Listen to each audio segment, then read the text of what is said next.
She never forgot the night the bells tolled for a dying king, and the silence of the man she loved cut deeper than any blade.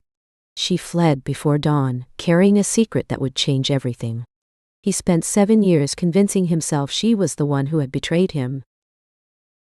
Until one bitter winter's night, fate dragged them back into the same firelit hall, and he finally understood that some wounds do not heal. They simply wait. The great hall of Veldthorn Keep had never seen her kind after midnight.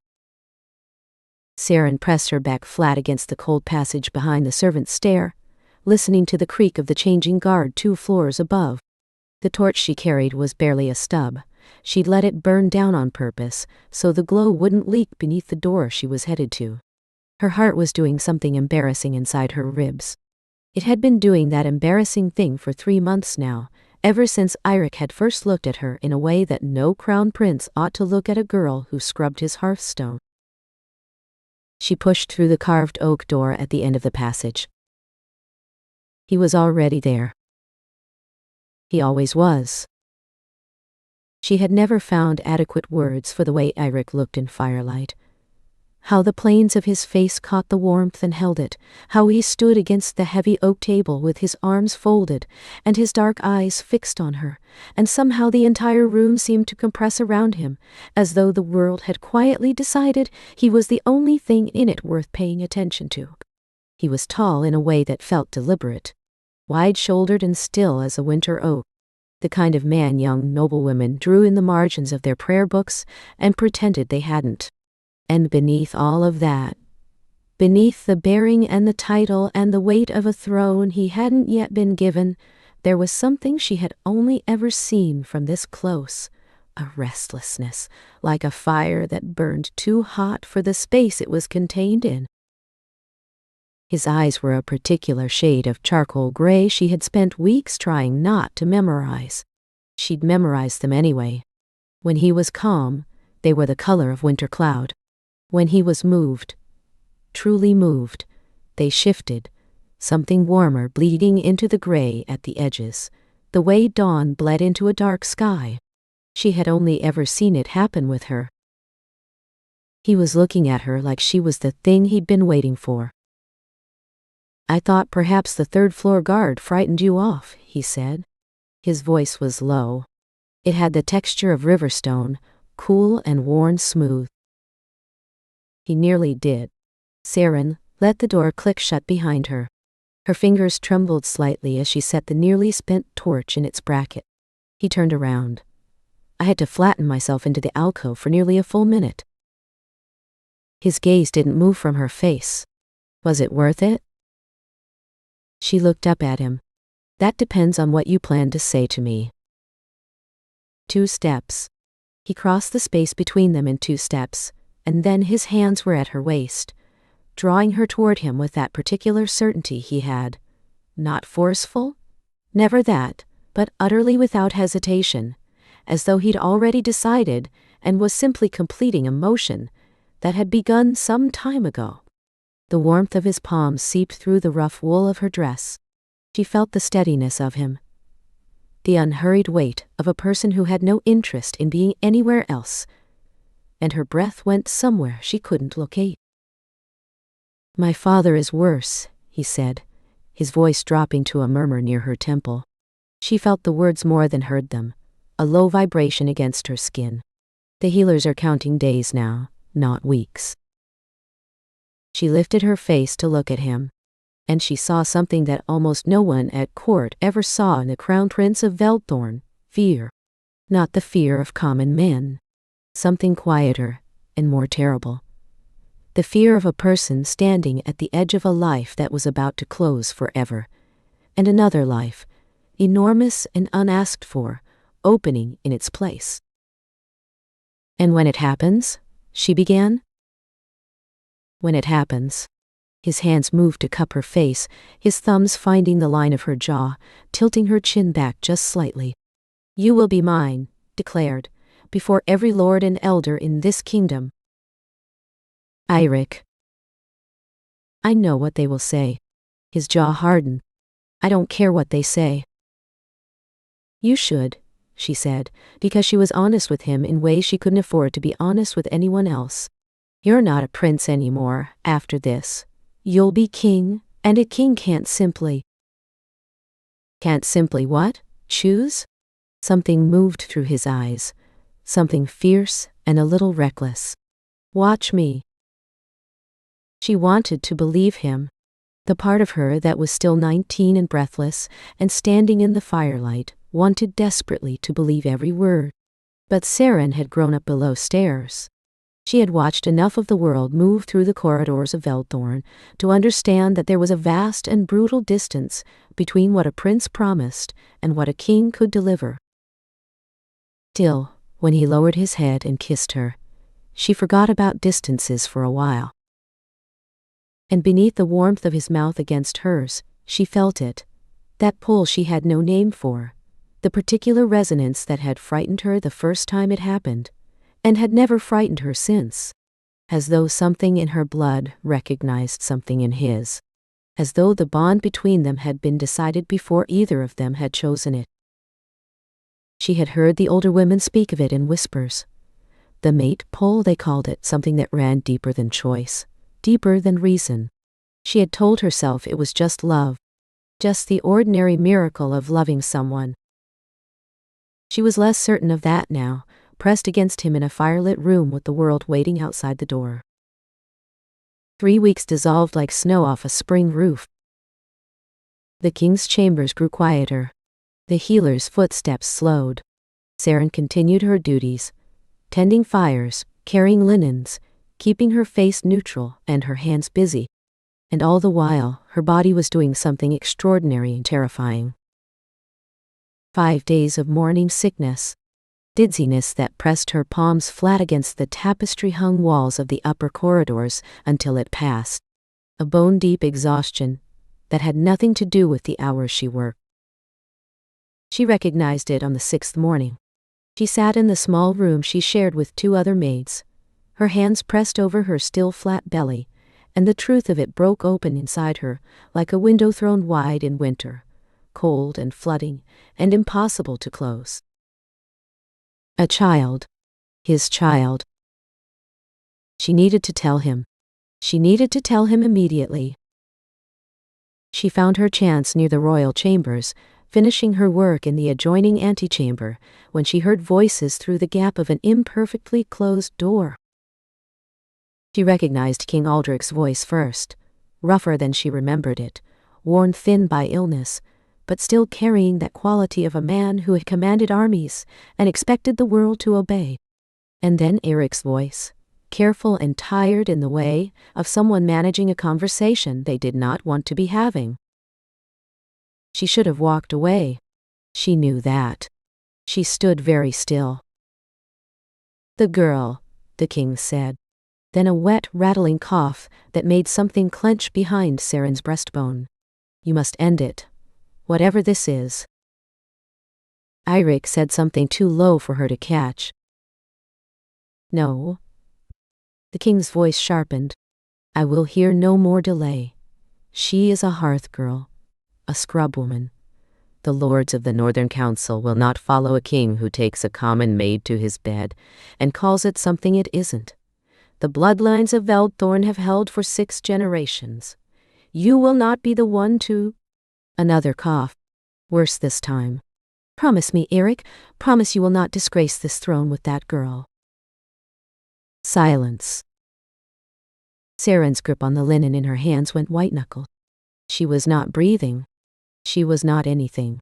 She was simply a listening body, waiting for the sound that would either save or destroy her. "Rest, father." Eirik's voice was even. "Carefully, carefully even. We will speak more when you are stronger." It was not a refusal. She walked away before she understood she was walking. Down the corridor. Down the servants' stairs. Out through the passage near the kitchens where nobody went in the dark hours before dawn. The linen was still in her hands. She didn't remember to drop it until she was already outside. The cold hit her face like a slap, and she welcomed it. She had barely made it to the yard gate when a voice stopped her. Such haste for the dark hours. She turned. Lord Halvard, the king's chief counselor, was leaning against the gatehouse wall, with the particular stillness of a man who had been waiting.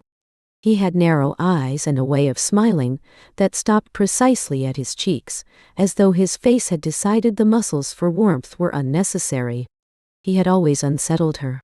She had never been able to name exactly why, only that he watched rooms the way a man watched games he already knew the outcome of. "Forgive me, my lord. I was finishing my duties." "With tears on your face?" He stepped forward, and she stepped back by instinct. "Or perhaps with knowledge you were not meant to have." Her blood went to ice. "I know your condition, girl." His voice was so calm it was obscene. "The dizziness, the sickness in the mornings. I have eyes in this castle that see what they are paid to see." He reached inside his robes and withdrew a heavy pouch. The sound of coin was unmistakable, a great deal of coin. "This is your way out. A comfortable way, and a swift one. Take it, vanish before the coronation, raise the child somewhere quiet, and everyone's story ends well." "You're offering me money," Saren said. Her voice was barely there. "To disappear." "I am offering you survival." His smile didn't change. "The alternative is more complicated. This castle is ancient. The stairs are steep. A girl in your condition, working alone after dark." He left it unfinished, which was somehow worse than any direct threat. She looked at the pouch in his extended hand. She thought of Eric. She thought of his voice through that door. "Rest, father. We will speak more when you are stronger." And the total absence in those words of her name. She was pregnant, alone, and there was a powerful man telling her that accidents had a way of happening. Eirik was about to be crowned king. Even if she ran to him tonight, even if she forced her way to his door and told him everything, how could she know? She had just heard the silence where a defense should have been. With hands that were not quite steady, Saren took the pouch. The king died that same night. The bells began to toll before sunrise. The whole keep convulsed with it, servants rushing, torches blazing in corridors that were usually dark at this hour, the sound of sobbing moving through the walls like a tide. No one noticed a young maid slipping out the east gate in the pre-dawn dark with a small bundle and a heavy purse. Saren looked back once. The towers of Veldthorn keep rose against the pale gray of the approaching dawn, the bells still ringing. She pressed one hand to her belly, not yet rounded, not yet visible to anyone who wasn't looking. "Forgive me," she whispered. She wasn't entirely sure who she was speaking to. Then she turned north, toward the forest, and walked. The town of Askelby sat at the edge of the Divermark forest, far enough from Veldthorn's reach that no royal messenger had ever had reason to come there. It had one tavern worth the name. The Iron Hearth, a low-ceilinged place that smelled of pine resin and spilled mead, and the particular warmth of a fire that never quite went out. Saren had arrived in Askelby with nothing but the purse Halvard had pressed into her hands and the particular stubbornness of a girl who had survived too much to stop now. For 2 years, she had worked the morning market and the tannery, stretching every coin, sleeping in rooms she could barely afford. Rowan had been born in a midwife's back chamber in the first winter snow, arriving with a full head of dark hair and gray eyes that Saren had only needed to see once to understand that some things could not be outrun. When he was nearly 2 and the market work could no longer stretch far enough, Thyra had found her.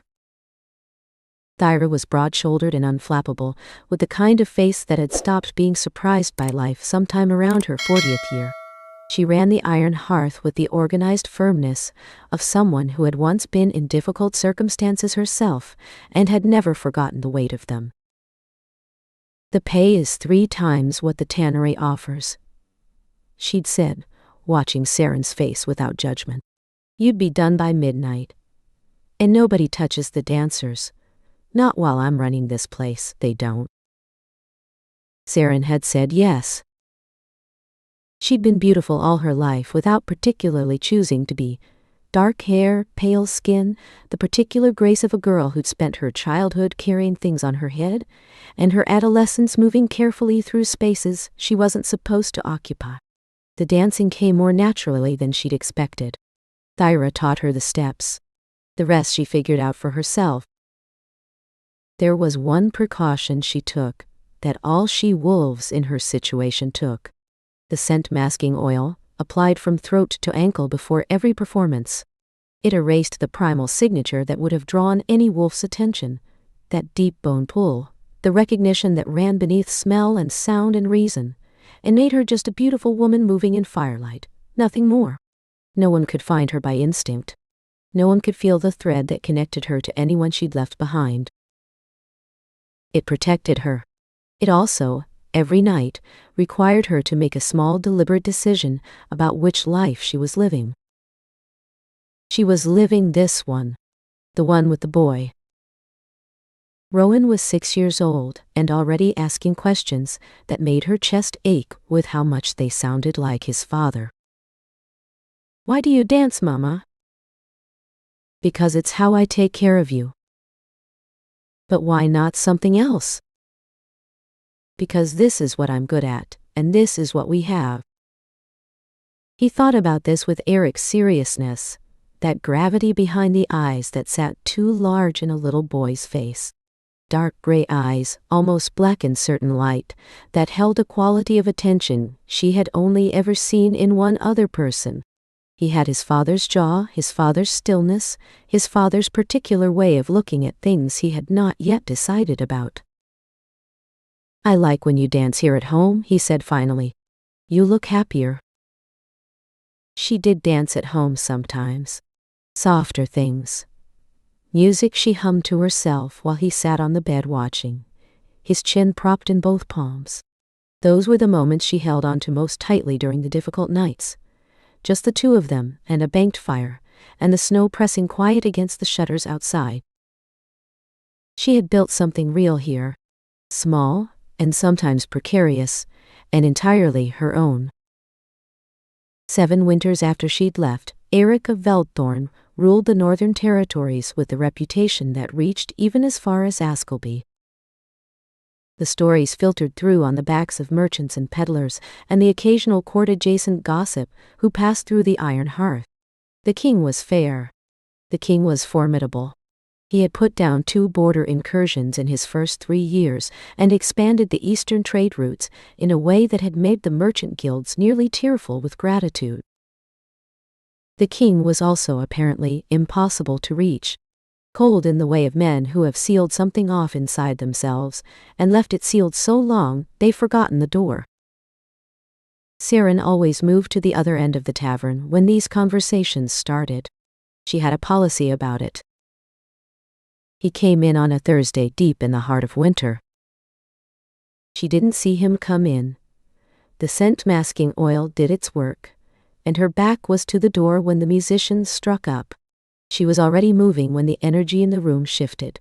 That particular quality of collective held breath that meant something out of the ordinary had entered the space. She didn't think much of it. Noblemen passed through Askelby sometimes. Men with fine cloaks and the posture of people who had never once wondered where their next meal was coming from. They always drew attention. She kept dancing. The music that night was slow and sinuous, a melody from the southern coast that the fiddle player had learned from a sailor and never let go of. Saren moved through it the way she'd learned to move through all of it, with her whole body and none of herself. Present and absent at once, her mind already half in the warm room at home where Rowan was sleeping. She turned, and she saw him. He was sitting in the far corner like he'd been placed there by a painter who understood composition. Long legs extended, one hand wrapped loosely around a cup he'd apparently forgotten about, his dark gray eyes fixed on the stage with an expression she couldn't immediately name. He was in a plain traveler's cloak, but it made no difference what he was wearing. She would have known him in complete darkness, in winter fog, at the bottom of a river. She faltered. Half a step, barely visible, the kind of stumble that only looked like a shift in tempo if you weren't watching closely. She caught herself. She kept her face neutral through 7 years of daily practice. She kept dancing. But she was looking at him. She didn't decide to do it. It happened the way all the terrible, honest things happened, without her permission, without warning. Her eyes found his across the smoky room, and she couldn't look away, and she saw the exact moment he recognized her, the cup stopping halfway to his mouth, the stillness descending over him like snowfall, something behind his eyes going very quiet and very dangerous all at once. She saw him dismiss the 2 men beside him with a word. She saw the way they scrambled to their feet and understood, distantly, that the authority radiating off this man had never left him regardless of what he chose to wear. The music ended. She held her final pose for exactly 1 breath, her chest rising and falling, her eyes on his. Then she ran. Through the back door. Into the winter air that hit her face like cold water. Through the familiar tangle of streets she had memorized over 5 years of navigating them in the dark. Her boots found the path home by instinct rather than sight. She was inside. The bar dropped across the door before she'd fully processed what had happened. He's here. He found me. She pressed both palms flat against the wood. Her heartbeat was loud enough to hear. A knock. 1, 2, 3. Theo. She went still. Saren. His voice came through the door like something she had spent 7 years carefully not listening for. Low and certain and achingly, impossibly familiar. She pressed her forehead against the wood and shut her eyes. I know you're there, he said. I can hear you breathing. She made herself breathe quieter. It didn't help. I'm not going anywhere. I've stood watch in worse conditions than a cold doorstep. A pause. The particular silence of a man who has all the time in the world and has decided to spend it exactly here. I just want to see you. That's all I'm asking. Something in his voice had changed. Underneath the certainty, something raw, scraped back to the quick, and she had only ever heard that quality from him once before, in a firelit room when he'd told her his father was dying, and looked briefly like a man who was afraid. Saren lifted the bar and opened the door. Winter rushed in around him. He looked at her, just looked, without speaking, the way you looked at something you had stopped trusting yourself to imagine. The torchlight from the passage caught the angles of his face. Older than she'd last seen it, the lines around his mouth cut deeper, his jaw set in the way she'd always recognized as him containing something large. His eyes were the same. Exactly, painfully, irreducibly the same. Hello, he said, like that word was the only one he had left. Hello, she said, like her voice hadn't just failed her for a moment. They looked at each other across the threshold. And then, from the back room, Mama, someone's at the door? Something crossed his face that she had no name for. A seismic thing too large for the muscles that tried to contain it. His eyes moved past her toward the small voice, and she watched his whole body go still in a way that was entirely different from his usual stillness. Rowan appeared around the doorframe of the back room, rubbing sleep from his eyes, his dark hair standing up on one side. He stopped when he saw the stranger, looked up at him with that grave, unhurried way he had. The way he looked at things he hadn't decided about yet. Saren watched Eric look at her son. She watched the moment recognition moved through him, not just recognition, but the specific kind that rearranges everything you thought you knew about your own life. The gray eyes, mirror image gray. The particular shape of the jaw, the seriousness in a face still round with childhood. Oh, Eric said, very quietly, like a man who had just understood something vast and irreversible. She had not wanted to come back. She'd been clear about that, in the long, exhausting conversation that had lasted most of the night after Rowan had finally been put back to bed. She had a life here. A small life, a difficult one, but entirely her own. He had been equally clear, in that infuriating way he had of being clear without raising his voice, that Rowan was his son, and that Rowan would have everything that meant. "I'm not asking you to do anything," he'd said, which was technically true and also entirely untrue. "I'm asking you to let him have what is his by right." In the end, it had been Rowan who decided it. He'd woken before sunrise and found Eirik still in the main room. Saren had offered him the chair and immediately regretted it, and had climbed onto the table to look at him at closer range with the absolute shamelessness of a 6-year-old who had not yet learned the art of pretending indifference. "Are you my father?" he'd asked. Eirik had looked at him for a long moment. "Yes," he'd said. Simply, like the word required no decoration. "Mama has a drawing of the keep," Rowan had said. "She keeps it in the box under the bed. She thinks I don't know about it." Saren had put her face in her hands. Velthorn Keep swallowed her back as though she'd never left. It was worse than she'd anticipated, not in the way she had prepared herself for, but in the smaller, undefended ones. The side staircase where Eric had first kissed her was still there, its worn stone edge smoothed further by 7 more winters of use. The alcove, the garden passage where she'd stood listening to his father's voice through an imperfect door. The keep's bones were unchanged. Only the meaning of walking through them had become unbearable. She kept her chin level and her eyes forward. She had become very good at that. The whispers began within hours of their arrival. The tavern dancer he dragged back. Got herself with child on purpose, some say. Poor Lady Ingrid, can you imagine? She heard them the way she'd learned to hear things she couldn't change. At a distance, the volume turned down in her mind until they became simply noise. What she couldn't turn down was the ache underneath.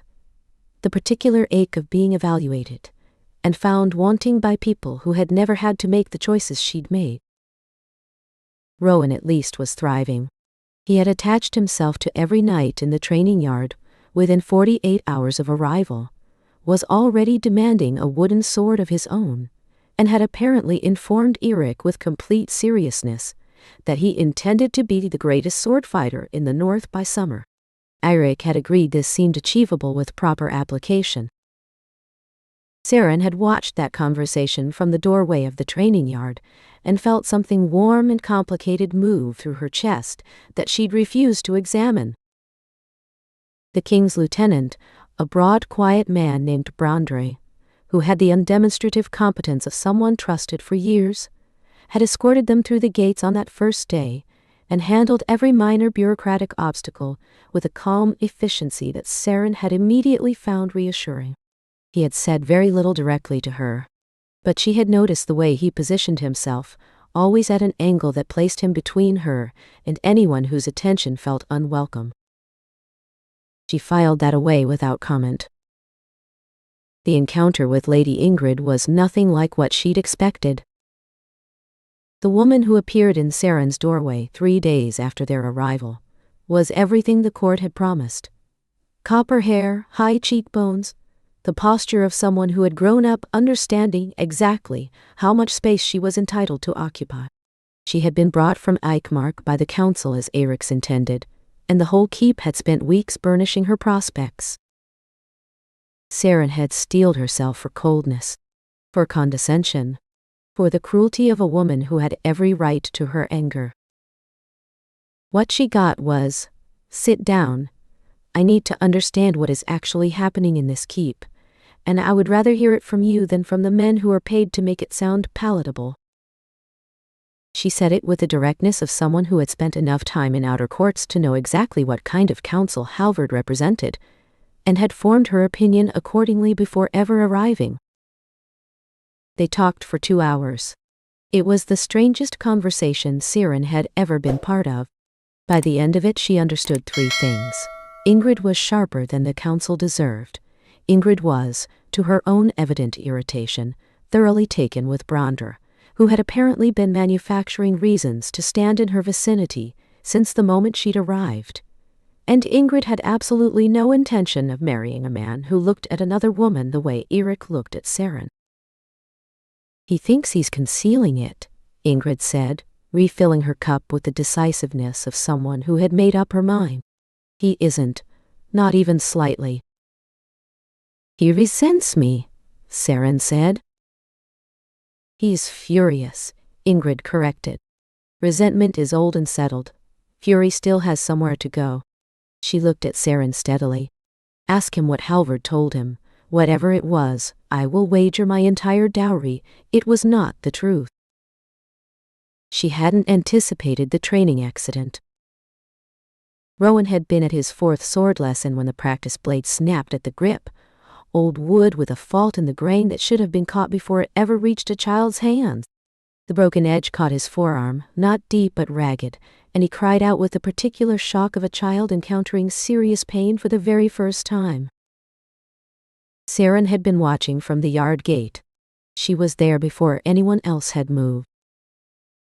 She gathered him up without thinking, too big for carrying now, 6 years old and already solid. But she did it anyway, his weight familiar and impossible at the same time. His blood was staining the linen of her sleeve. She could feel him trying very hard not to cry, that precise child stoicism of not wanting to be seen as small, which was somehow harder to witness than if he'd simply wept. "You're all right," she told him, low and steady. "I have you. You're all right."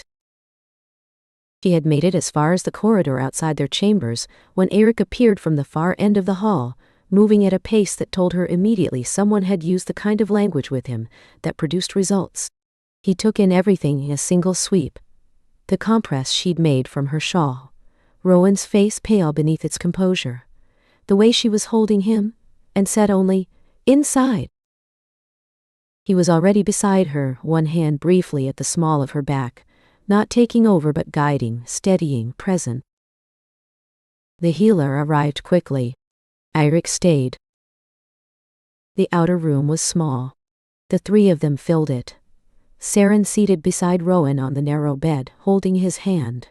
Eirik standing close enough that she was aware of the warmth radiating off his arm, even though they weren't touching. When the healer's needle came out, Rowan's grip on her fingers went tight to the edge of pain, and she felt Eric's hand settle on her shoulder at that exact moment. Not heavy, just there. His thumb pressing gently against the ridge of her shoulder blade. Each time Rowan flinched, a small recurring pressure, like a pulse, as though he were trying to pass steadiness through the point of contact between them. She kept her eyes on Rowan's face. But she was aware of every breath Eric took behind her. The warmth of his palm through the wool of her dress. The way his thumb paused when Rowan went still, and resumed when Rowan tensed again, attuned without a word exchanged to the rhythm of her child's pain. When it was over and Rowan had tumbled into the heavy sleep of small bodies that have simply run out of resources, they moved to the outer room without discussion. She sat. He sat opposite her, closer than was strictly necessary given the space available, forearms resting on his knee. The fire in the grate clicked and settled. "He's going to be fine," Eric said. The words came out softer than his voice usually permitted. "I know." She pressed her fingertips briefly to her eyes. "I know, it's just—" "You're his mother." He said it without inflection, but the weight of it landed anyway. The full, simple acknowledgement of what she had been for 6 years, without any witness but herself. She looked at him. They were close in the way you only got close when you had shared an hour of crisis, closer than she had allowed since arriving at the keep. At this distance, she could see the lines at the corners of his eyes that had not been there 7 years ago. The particular exhaustion of a man who had been carrying something enormous and had never once set it down. Why did you tell Halvard I left for another man? She asked. The silence that followed was different from the silence before it. I didn't tell him anything, he said. His voice was very careful. He told me. She stared at him.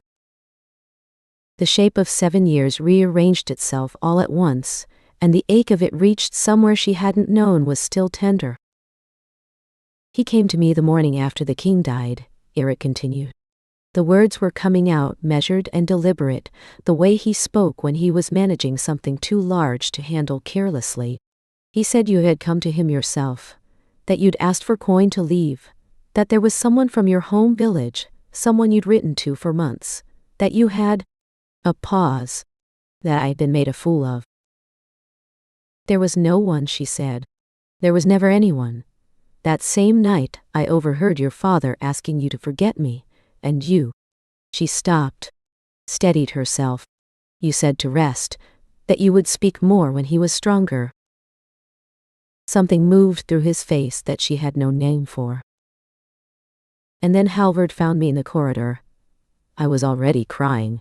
He told me he had eyes watching me, that he knew about the child, and he made it very clear that if I didn't take his money and go, accidents had a way of finding young women, working alone after dark in an old keep. She kept her voice even, though her hands were not.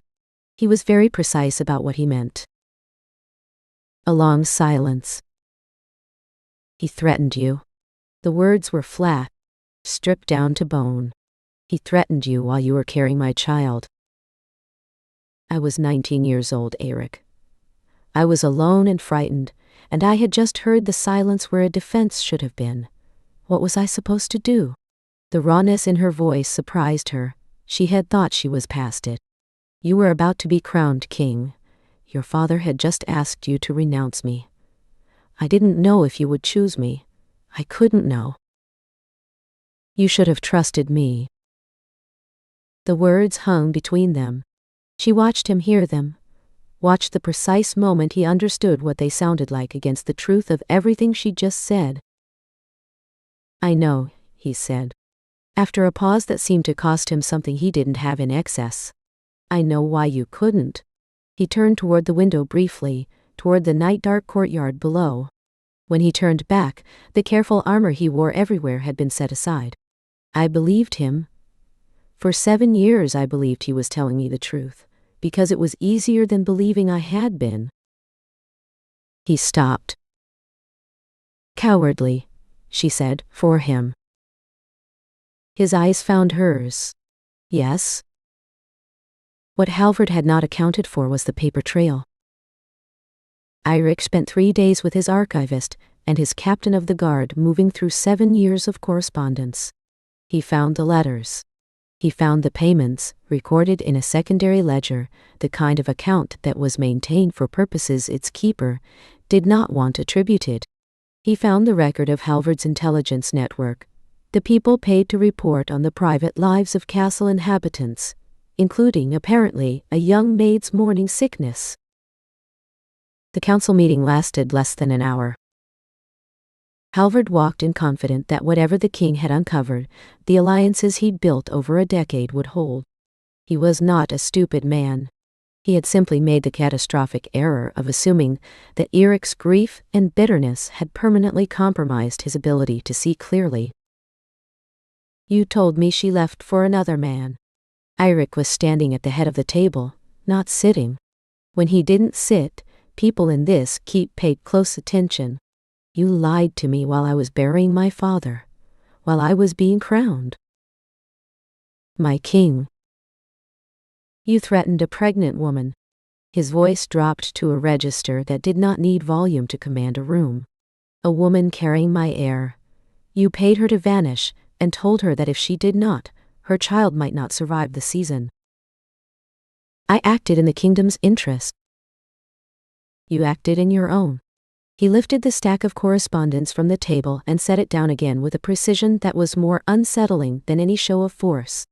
Every letter, every payment, every report from your watchers, dated and witnessed. He looked at the man who had served his father and then him for over a decade.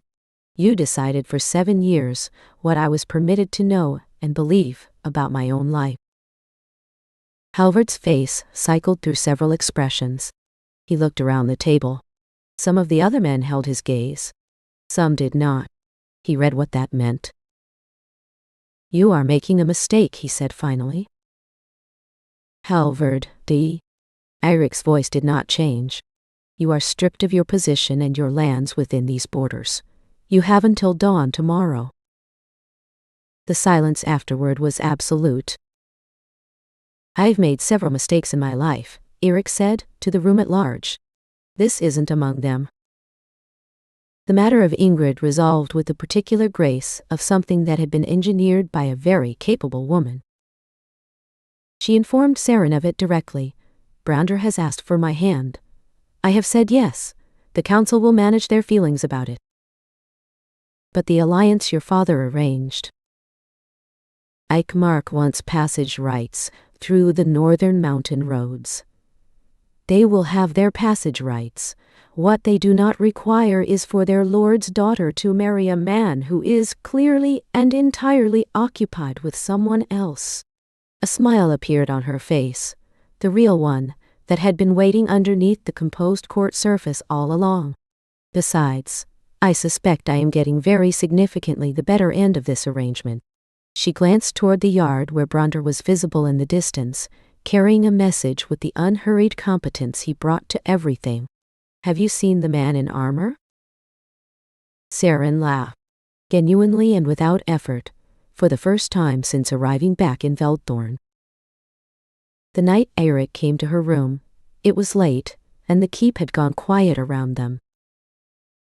That particular midnight silence of thick walls holding cold at bay. The kind of silence that felt inhabited, as though the building itself were listening. Rowan was deeply asleep, his bandaged arm curled against his chest. Saren was at the window watching snow come down through the torchlight in the courtyard below, turning each flake gold for a half-second before it reached the ground. 3 knocks. Deliberate, unhurried. The knock of a man who was not certain of his welcome but had decided to try anyway. She opened the door. He was in plain clothes, the formal weight of his public life stripped away, and he was just a man standing in a corridor at midnight with something he needed to say and no armor left to say it behind.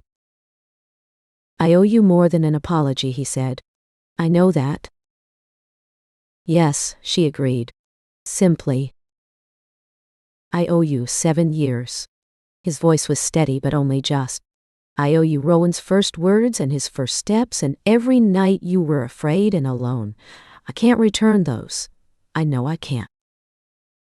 She said nothing. She was listening the way you listened when you had waited a very long time to hear something and were afraid that any interruption might break the spell of it. "But I am asking."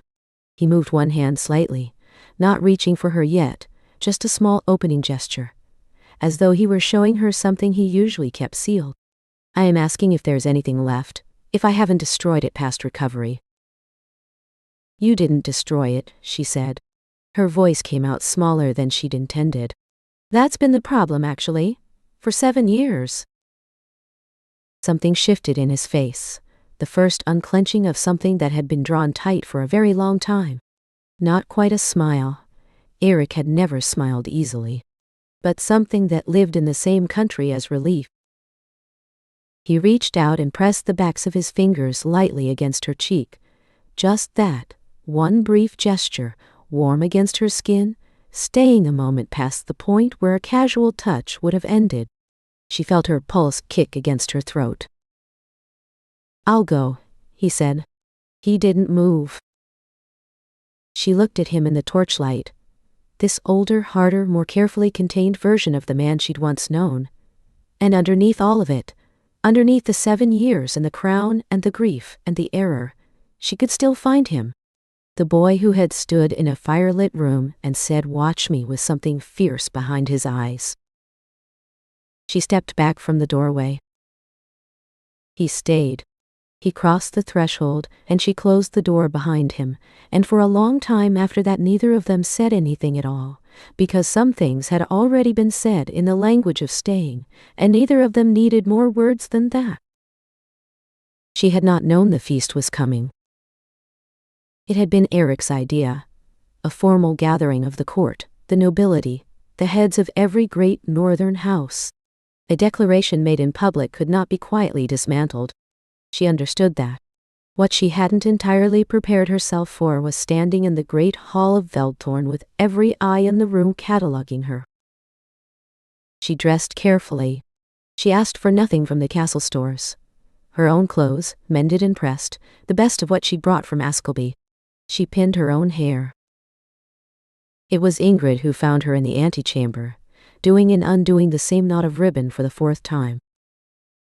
"Stop that," Ingrid said, and took the ribbon from her hands and did it properly in 2 clean movements. "You look beautiful. Walk in there with your head up, stand beside your son, and let anyone with complaints take them to the king." "Are you nervous?" Saren asked. "About my own wedding in 3 days?" A pause. "Terrified. But that is a different problem entirely." She pressed Saren's hands briefly. "Now. Ready." The great hall had not changed since Saren had cleaned its hearthstones as a girl.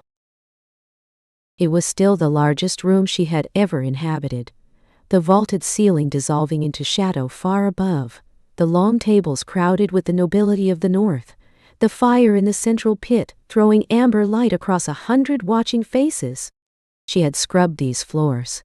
She knew the echo this room produced at full capacity because she had been the one hearing it from the kitchens.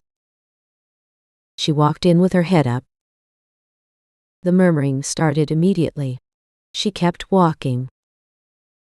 Rowan came in beside her, scrubbed and combed, and wearing his finest, his bandaged arm held carefully, already looking ahead to the dais with the brightness of a child who had inherited his father's total absence of self-consciousness. He spotted Eric in the crowd and raised his good hand in a wave. Eric, standing at the head of the dais in full regalia, looked at his son, and something in his face went entirely, briefly unguarded. Then Saren moved deeper into the hall, and the space around her filled with the particular attention of men whose evening had just become more interesting. Lord Calder of the Eastern Estates reached her first, older, well-fed, with the practiced ease of a man accustomed to entertaining himself at other people's expense. He presented her with a cup she hadn't asked for, and a smile that assumed too much. A younger nobleman from the Western Territories materialized at her other shoulder, with some observation about her dancing that he delivered as though it were a compliment. She accepted the cup. She answered with the measured politeness she had developed over 5 years of managing rooms full of men who thought her profession was an invitation. She kept her expression pleasant and her eyes moving. From the dais, she felt Eric go very still. She didn't look at him directly. She didn't need to. She could feel it, the quality of his attention sharpening to a point, the way a room felt different when a particular kind of energy entered it. Calder was saying something else. The younger man was laughing. She smiled appropriately and let her gaze drift, just for a moment, toward the dais. He was looking at Calder with an expression that had nothing pleasant in it. She looked away before he caught her looking, but the corner of her mouth moved, just slightly, in a way she couldn't entirely help. Then he stepped down from the dais. The hall quieted, that instinctive, rippling silence that followed him everywhere, the room adjusting itself around him as he moved. Calder and the young nobleman both found reasons to be elsewhere with remarkable speed. He reached her. He took her hand, his fingers closing around hers with that unhesitating certainty, and he turned to face the assembled court. "I have asked you here," he said, his voice carrying easily to every far wall without effort, "to witness something that should have been witnessed 7 years ago." A murmur moved through the gathered lords. "Some of you will remember Saren. She worked in this keep for 3 years. She was never merely a servant, she was the woman I loved, and I failed to say so when it was the only thing that mattered." He paused. She felt the slight pressure of his hand increasing against hers, almost imperceptible. "That failure was entirely mine. I allowed fear and the counsel of men who served their own interests to separate me from the truth. I spent 7 years in the consequence of that error." The hall was very quiet. "This is my son, Rowan." He looked at the boy, who had positioned himself between them with the absolute confidence of a child who had made a decision and committed to it fully. "He is 6 years old. He has his mother's grace and his mother's honesty, and apparently his father's complete inability to leave a training yard when told to do so." Something moved through the hall. Laughter, genuine laughter, which seemed to surprise the room itself. "He is my blood, my heir. He will be acknowledged as such by every person in this hall before the night is finished." Halvard's remaining allies at the far end of the table had the particular stillness of men rapidly recalculating. "And Saren." He turned to look at her, and in that moment, before the assembled nobility of the north, every careful layer of containment simply fell away. She saw him. The real him. The one she'd been afraid to let herself believe still existed. "Saren is my mate, recognized under the winter moon by a bond that was made before any title I carry. She is the mother of my son. She survived alone what would have broken men I have called warriors, and she did it without a word of complaint and without seeking anything from anyone." His voice was perfectly steady, but something in it was stripped down to its true grain. "She will stand at my side as my queen. Anyone who wishes to contest that is welcome to raise the matter with me directly." The silence held for 3 full heartbeats. Brander started it, unhurried, deliberate, bringing his palms together with the solid conviction of a man who has been waiting for exactly this moment to make his position clear. Ingrid joined him without a half-second's hesitation. Several of the guards followed, men who had watched Saren walk into this keep with nothing, and hold herself straight against everything this court could manufacture. And then more. And then more. Until the great hall of Veldthorn Keep was full of sound, and Saren's vision blurred at the edges in a way she refused to acknowledge. She made herself breathe. Without looking at her, his eyes still on the room, still performing the quiet function of being a king, Eric turned his hand over and found the inside of her wrist. His thumb pressed against the skin there, against the pulse she couldn't control, feeling it beat and race beneath his touch. He said nothing. He didn't need to. It was the most private thing in the most public moment she had ever lived through, and it undid her more completely than any proclamation. The garden was white and still after the feast. Rowan had refused to go to sleep on the grounds that the moon was too interesting to miss, and Saren had conceded because she had been making that particular calculation. Sleep against wonder for 6 years, and she had a long-standing policy about wonder. The boy was standing in the middle of the courtyard with his head tilted back, studying the sky with the focused seriousness he brought to everything. The snow had stopped falling, and the cold had clarified to something clean and sharp, the kind of cold that made the stars very bright and the world very quiet. Saren stood a little behind him, watching him watch the sky, feeling the night settle around her like something she hadn't known she'd been waiting for. She heard Eric before she saw him, the particular sound of his footstep on the packed snow, unhurried and purposeful. He came to stand beside her, close enough that the warmth of him reached her through the cold air. Neither of them said anything for a moment. "It's the same moon," Rowan said without looking away from the sky, "as the one on Mama's crown." He was referencing the silver coronet Saren had worn at the feast, which he had spent 10 minutes examining before the ceremony and declared acceptable. "Then she's Queen of the Moon," Eric said. He had crouched down so he was at the boy's level, both of them looking upward. "I already decided that," Rowan said with the placid certainty of someone who had arrived at this conclusion independently and was merely pleased to have it confirmed. Eirik looked up at Saren over their son's head, and the expression on his face was unguarded in a way she had almost never seen in the years she'd known him. Open all the way through. No armor anywhere.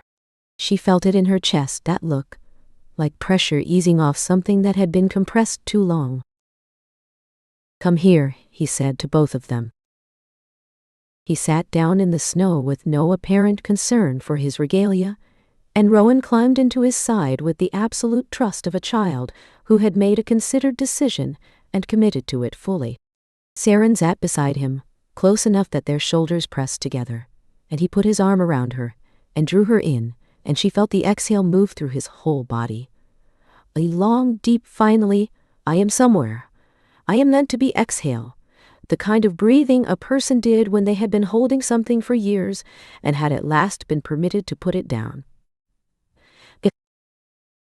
She let herself lean against him. His arm tightened, just slightly, around her shoulder. The three of them sat in the moonlit garden of Veldthorn, keeping comfortable silence, which was its own language between people who had finally run out of the need to explain themselves. "Tell me a story," Rowan said, when the silence had gone on long enough to feel cozy rather than empty. "What kind of story?" Eirik asked. "About how you met, how you fell in love." She felt Eric's arm tighten around her again. She heard the slow, deliberate quality of his breath. "Once upon a time," he said, his voice dropping into the register he only ever used with their son. Gentler, unhurried, stripped of the king in it. "There was a prince who believed he was certain about everything. He was wrong about almost all of it. The thing he was most wrong about was believing that loving the right person at the wrong time was a reason to say nothing."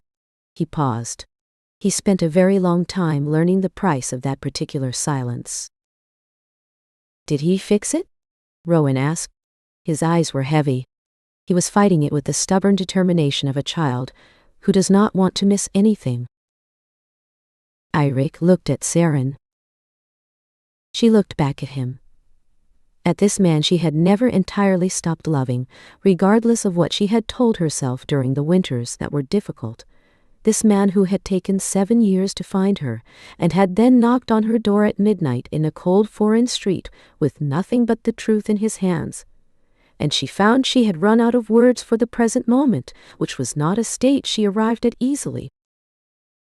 So she turned her face against his shoulder, and he pressed his lips briefly to the top of her head, quiet, unhurried, the kind of thing a man did when he had finally run out of language for what he meant, and had stopped pretending that language was the point.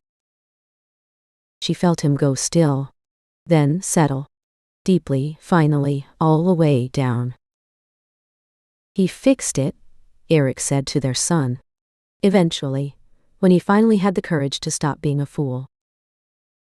Rowan considered this with his eyes more than half closed. "I won't be a fool," he said, with great conviction and very little remaining wakefulness. "No," Eric agreed. "I don't think you will be." A few more minutes passed. Rowan's breathing went slow and deep and even. His head dropped sideways against Eric's arm. Above them, the Veldthorn moon was enormous and indifferent and very old. The same moon that had watched this keep for 6 generations of kings and their complications.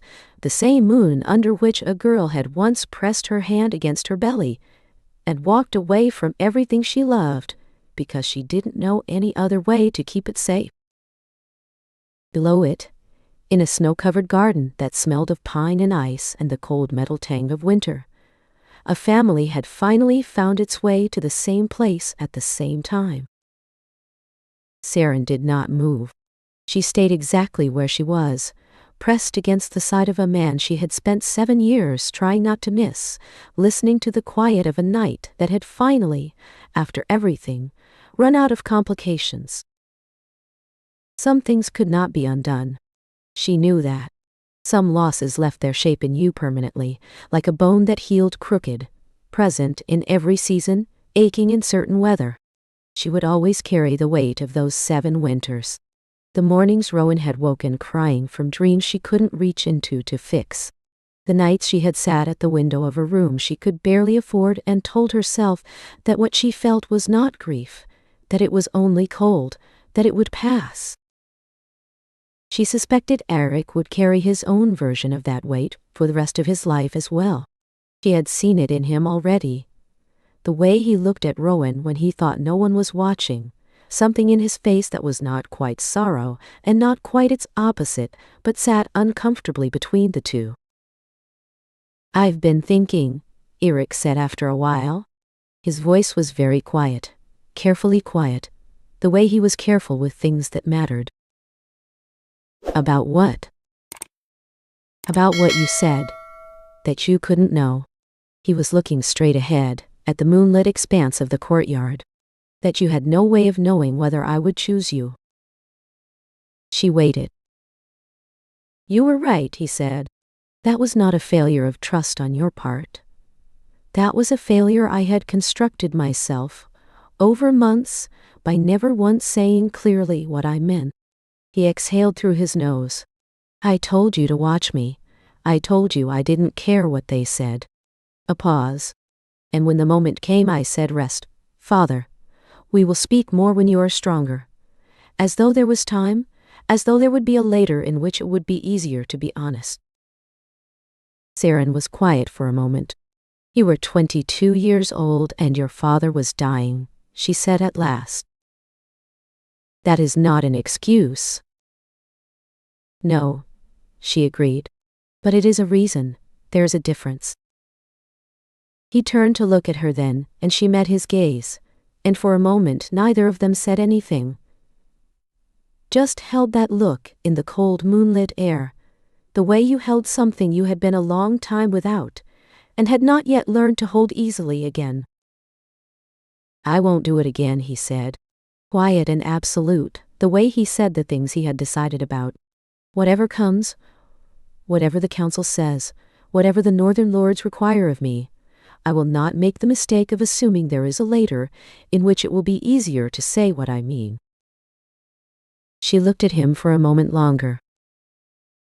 "Good," she said simply. Something in his face relaxed. That specific quality of tension that had been there since the very first night he'd knocked on her door, the residue of 7 years of waiting for a verdict that kept not arriving. It didn't disappear entirely. She suspected it would be a long time before it disappeared entirely. But it shifted, settled into something softer, like snow that had been compressed, and was slowly releasing its edges. He turned back to face the courtyard.